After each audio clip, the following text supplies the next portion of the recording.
حضرت عثمان غنی رضی اللہ تعالیٰ عنہ حدیث روایت کرتے ہیں، مسند امام محمد بن حنبل میں موجود ہے، فرماتے ہیں میں نے نبی پاک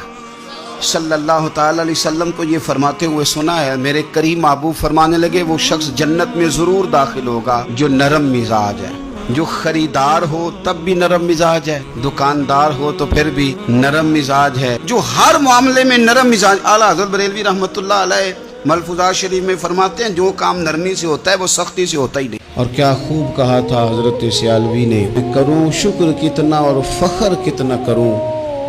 کہ تیرے کرم نے مجھے فائز المرام کیا اور بنا کے سید عالم کا امتی مجھ کو گناہ سے پہلے ہی بخشش کا انتظام کیا۔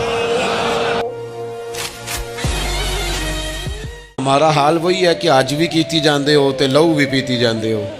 کھو کے مال یتیماں دا تے بھیج مسیتی جاندے ہو،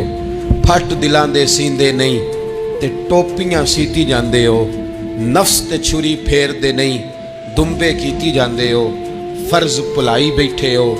نفلاں نیتی جاندے ہو، او دسو تے سی بلے شاہ ایک ہی کیتی جاندے ہو۔ بات وہی ہے کہ کعبے گئے، مدینے گئے، کربلا گئے، جیسے گئے تھے گھوم پھر کے ویسے ہی آ گئے۔